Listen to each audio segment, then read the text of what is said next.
Assalamualaikum warahmatullahi wabarakatuh. Perkenalkan, nama saya Hikmawati, NIM 192104008 dari kelas A101. Pada kesempatan ini, saya akan membuat sebuah video tentang cara mengajar untuk memenuhi tugas mata kuliah pembelajaran mikro. Selamat menyaksikan. Assalamualaikum warahmatullahi wabarakatuh. Selamat pagi adik-adik, apa kabar semuanya? Kakak harap kita semua dalam keadaan sehat ya. Yang pertama-tama, izinkan kakak untuk memperkenalkan diri terlebih dahulu. Nama kakak Hikmawati, adik-adik bisa memanggil kakak Hikmah. Kakak kuliah di salah satu perguruan tinggi negeri di Makassar, yaitu Universitas Negeri Makassar, dengan program studi Pendidikan Teknik Bangunan dan jurusan Pendidikan Teknik Sipil dan Perencanaan. Sebelum memasuki materi, alangkah baiknya kita berdoa terlebih dahulu sesuai keyakinan dan kepercayaan masing-masing. Berdoa dimulai.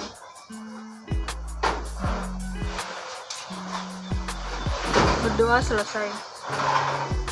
Pada hari ini, kakak akan mengajar mata pelajaran konstruksi dan utilitas gedung. Kakak akan menjelaskan mengenai KD 3.4 menerapkan prosedur pembuatan gambar denah dan KD 4.4 membuat gambar denah. Tujuan pembelajaran kita hari ini yaitu setelah mengikuti proses pembelajaran peserta didik diharapkan dapat yang pertama menjelaskan gambar denah, yang kedua mengetahui gambar-gambar denah rumah, yang ketiga mengetahui membuat gambar denah rumah satu lantai dan membuat gambar denah rumah dua lantai. Materi pembelajaran kita hari ini yang pertama gambar denah, yang kedua gambar-gambar denah rumah, yang ketiga membuat gambar denah rumah satu lantai dan gambar denah rumah dua lantai. Saya akan menjelaskan apa itu gambar denah. Gambar denah adalah gambar atas dari suatu bangunan setelah dipotong setinggi kurang lebih 1 meter dari permukaan lantai. Fungsi dari denah sendiri antara lain untuk menunjukkan fungsi ruang, susunan ruang, sirkulasi ruang, dimensi ruang, letak pintu dan bukaan, isi ruang, dan fungsi utilitas ruang seperti AC, listrik, air, dan lain-lain pada denah-denah tertentu. Ini adalah salah satu contoh denah rumah dua lantai. Dan di bagian kanan saya yaitu denah lantai 1. Yang di kiri saya itu adalah denah lantai 2. Kalian bisa melihat dan menyimak gambar tersebut. Selanjutnya yaitu membuat gambar denah rumah satu lantai dan membuat gambar denah rumah dua lantai. Di sini kakak sudah mencantumkan sebuah link YouTube yaitu tata cara membuat gambar denah. Kalian bisa mengklik link tersebut, tapi kakak akan menayangkan salah satu video dari link tersebut. Silahkan menyimak. Untuk membuat menggambar denah, 1. Pilih model rumah satu lantai atau lebih. Langkah pertama, dalam cara membuat denah rumah ini adalah menentukan jenis rumah yang akan dibangun. Jenis rumah yang dimaksud adalah banyaknya lantai, rumah satu lantai atau lebih. Apabila memilih untuk membuat denah rumah sederhana satu lantai, kita langsung menggabungkan semua ruangan dalam satu layout. Namun, berbeda dengan denah rumah dua lantai yang harus memiliki dua layout. Dua layout ini merupakan layout lantai atas dan lantai bawah yang digambar terpisah. 2. Menentukan banyak ruangan yang diperlukan.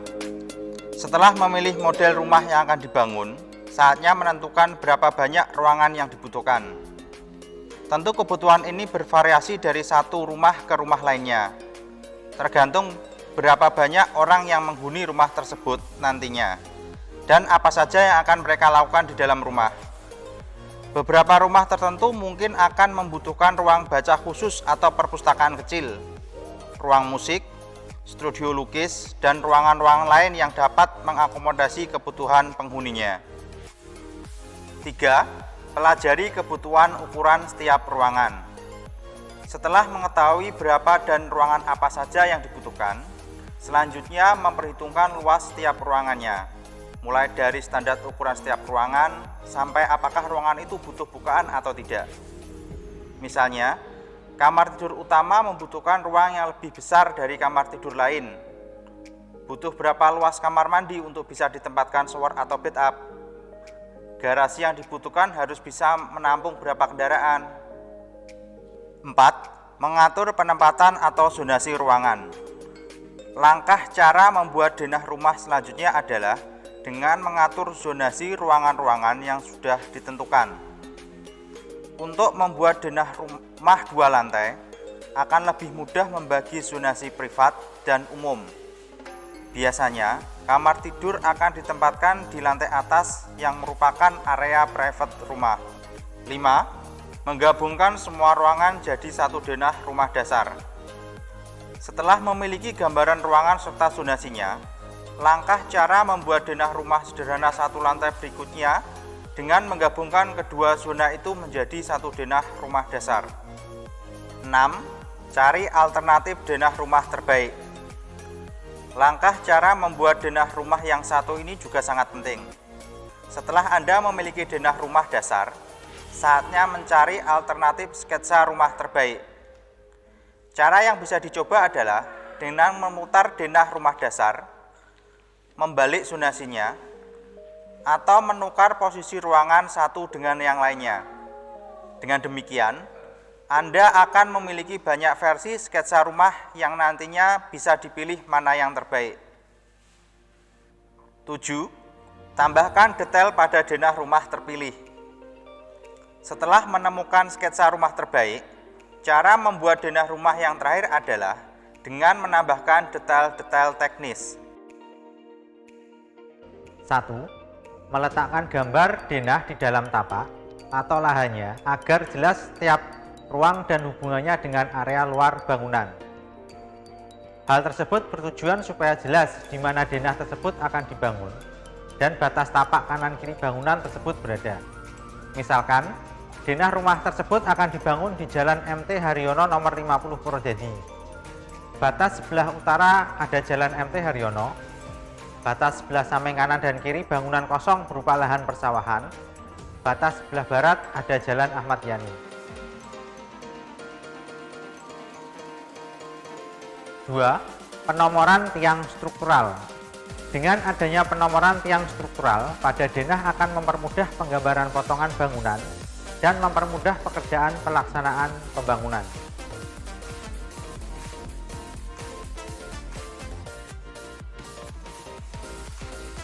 3.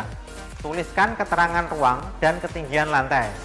Misalkan, teras, kamar tidur, ruang tamu, ruang makan, dapur, kamar mandi atau WC, dan lain-lain. Sedangkan untuk ketinggian lantai, setiap ruang diberi nama dan dituliskan ketinggiannya terhadap titik acuan plus minus 0,00 supaya bisa diketahui perbedaan ketinggian lantai setiap ruang dan mempermudah pengerjaan pembangunan. 4. Beri judul pada setiap gambar, sertakan pula skala dan arah utara. Dari keterangan gambar dapat diketahui, rumah di Jalan MT Haryono, Purwodadi ini berada di tanah seluas 8 x 16 meter persegi dan terdiri dari satu lantai. Dengan luas bangunan 77 meter persegi, posisi denah mengharuskan pintu masuk selalu berada di bagian bawah gambar, dan rumah ini menghadap arah selatan. 5.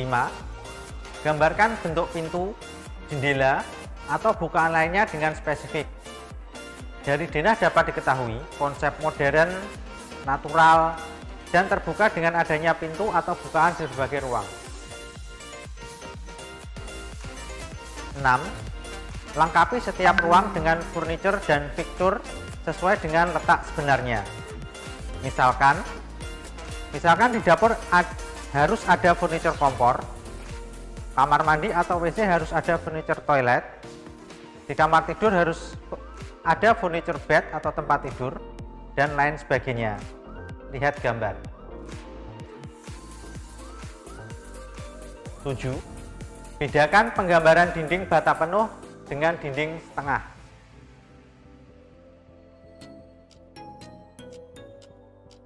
8. Gambarkan garis potongan. Garis potongan beserta arahnya pada denah akan mempermudah penggambaran dan mengerti gambar potongan yang akan dibuat. Jadi dapat kita simpulkan, untuk membuat denah rumah, pertama, kita harus memahami gambar denah. Yang kedua, mengikuti prosedur-prosedur menggambar denah, dan selanjutnya baru kita bisa membuat atau menggambar denah seperti tadi. Supaya kalian lebih paham lagi, silahkan kalian mencoba untuk membuat denah impian kalian ya. Tetap semangat, sampai jumpa, SMK bisa. Tadi materi yang sempat kakak bawakan, berhubung yang pelajaran telah selesai, mari kita akhiri dengan berdoa sesuai dengan kepercayaan dan keyakinan masing-masing. Berdoa dimulai. Berdoa selesai. Makasih atas waktunya hari ini adik-adik. Sampai bertemu di pertemuan selanjutnya. Wabillahi taufiq wal hidayah. Wassalamualaikum warahmatullahi wabarakatuh.